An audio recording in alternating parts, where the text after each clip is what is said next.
Night Health continues. I'm Mark Alyn, along with the insane Daryl Wayne.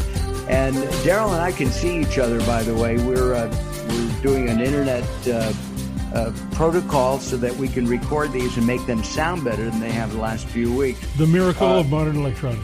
The miracle of modern electronics. The only thing is, it is a little bit lonesome, and I've missed spending time with my buddy Daryl. We're going to go to Florida. We're going to visit with James D. Virgilio. He is a co-founder of Chacon Diaz and D. Virgilio Wealth Management. I've been practicing that for a month. James has been on the show before. I thought it would be a good time to talk about the health of finances here in the United States and the world. James, welcome back to Late Night Health. Oh, thanks for having me, Mark. It's great to be here. A couple of weeks ago, I saw a story. Actually, I think we did it with Mike Anderson. More people are going to go bankrupt from COVID-19 than they will die from it. Is that something you believe?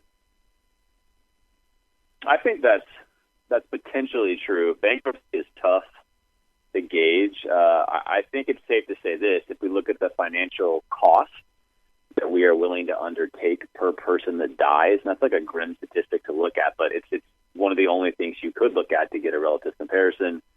It's much, much higher. We're going to be spending potentially as much as $40 or $50 million per death, and if you magnify that across the world, that number gets much higher. And when you start looking at that versus what we spend on, influenza deaths or tuberculosis deaths or things like that, that number is 100-fold more.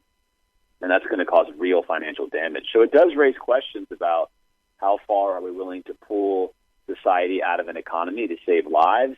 Are we saving lives? What would we do if we didn't do anything? Those are all big questions, but no doubt the financial ramifications for most Americans will be rather significant, at least for a while. And the fear of recession is looming. It's definitely looming, especially if you look at the frontline industries. You look at hospitality, housing, if you look at restaurants, entertainment, things of that nature that have to do with going out in person. They're going to face a long recovery. Most hotels right now, they're looking at 85% down. They're looking at levels they've never seen before for an entire quarter. Now, will they eventually come back? Yes, but you also have to ask yourself, Mark, how long does it take for people to come back and actually start traveling at any kind of normal level they were at before? If you have a reduced income, you're not just going to pop right back out and take that expensive, nice vacation. So this is going to take a longer time for people to recover from than what maybe is thought of right now. I have to tell you, every day I get travel alerts, fly this airline, fly that airline. In the LA area, I can fly to New York or Chicago for less than $200 to New York, and I think the best price I saw to Chicago was $150. I don't want to go to either place right now, and both of those places are some of my favorite eating grounds, and the restaurants are closed, so there's no reason to go. You can't go to the theater. You can't go to a concert. You can visit Amy, our friend, your friend, and my friend Amy in New York, but we're not supposed to, visit and commingle like that. Being on an airplane right now, the hotel prices have plummeted. You can get a place in New York for $130, $140 a night at a really great hotel, but why go when you have to stay inside? The economic implications here are immeasurable as far as I can see. Well, I think you're right. I think if you compare it to the Great Depression, unemployment right now is going to be higher, maybe only temporarily than it would have been during the Great Depression, but it will be higher. But I think the most dangerous thought to me right now is a very natural human one, that we will sort of very quickly return to normalcy. As humans, when a shock happens to us, we do all we can to return right back to where we were, especially if things were good for us. But that's really not how life works. It's definitely not how an economy works. And no matter how much money we're willing to pump into the system via printing money or spending money as a government, right, those measures are Band-Aids that don't help in the long run and are sort of an opium in the short run. They're not going to help 3, 4, 5 months from now when these same companies don't have the same demand for their services that they once had for all the reasons that you mentioned. And that's going to create longer-term problems. No one knows how long. We're definitely going to make it out of this, as any country that has a level of freedom in the markets can do. But like you said, it's very, very hard to measure how significant this impact is and how long it's going to take for people to get back to where they were. Daryl, you had a thought?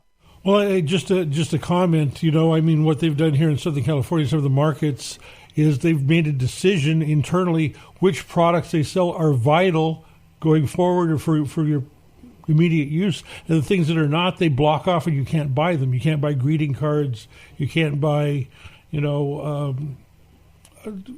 other things in the market that they don't feel that is immediately sustaining your life, which is weird. It is, yeah, and to me, that's just anti-freedom. But it's also, anytime you look historically, and we can separate politics here and just make a factual statement using statistics. Anytime historically governments become more centrally planned and authoritarian, which is what you're mentioning, they decide what you can buy and what you can't buy, how much you can buy and how much you can't buy. Society as a whole winds up with a reduced standard of living and less wealth. And that's just a factual result of something that happens like that. Even in these temporary senses, it is so weird in America to see so much authoritarianism taking place during this virus crisis. And to pick up where Daryl said about greeting cards, for example, what about tomatoes? I mean, people go to the market, you touch a tomato, you think, I don't want that one, you put it back. You pick up another one, and you put it back. They're not doing that. I personally am buying packaged tomatoes, which I don't necessarily like, but that's what we're doing, and trying to avoid touching something that somebody else may have touched. Well, the same risk is out there no matter what store you're in. And my wife and I have gone to, wearing masks in the store. We're, 60 plus, and, there might be other factors that contribute. But we go to some places like a supermarket, and quite a few people are wearing them. You go into CVS or some sort of a pharmacy, we're the only ones in there wearing a mask. Oh, wow. It's hard to get good information, Daryl. And if you look at the fact of, I was just reading an in-depth study yesterday on masks, and I'm obviously not a health expert or mask expert. I am a data expert, and the data is inconclusive. Does it help? Doesn't help? I don't know. If you're unsure, why not do it? That's a very valid conclusion, I think, to come down to it. But I think the key point you may have said there is there's a lot of hypocrisy and illogical application of what we're doing, because what you said is true. In one arena, don't do this, don't touch this, don't make this happen. But in the other arena, all of these things are happening. I'll give you a very simple one. Most medical professionals, nurses and doctors included, are not being tested frequently for COVID-19. And they're the ones dealing with the most at-risk patients. And they're not being tested. Should be. And why aren't they frequently being tested? Yeah. Because the hospitals don't want to lose half their workforce. So there's just a lot of hypocrisy when it comes to what we're doing and how we're doing. And I think people see that, and naturally it frustrates them. If we're going to do this, why aren't we doing it all the way? Or why not get involved? Right? We see the governor of California and the mayor of L.A. on talking every day about how we should be wearing masks and blah, blah, blah, blah, blah. They're doing a briefing. They get people standing right next to them and then not wearing any protective stuff. No masks. Yeah. So, it's a hypocrisy. But doesn't this boil down to, James and Daryl, doesn't this boil down to how much is life worth?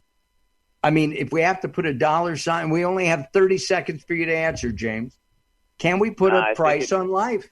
You definitely can. And I certainly believe in doing what's best for your neighbor, doing what's best for others, trying to save lives whenever you can. But there is something that's true here that needs to be thought of. We have no idea if what we're doing is helping, and we don't know how much it's helping. And the real question is, with all of those unknowns, is it right to take the most extreme action? I think that's the reasonable question. We always want to save lives. James, we don't know if we do. We do. Bravo, James, bravo. we're running out of time here.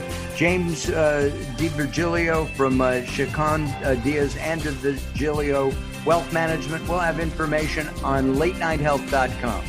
We'll be back.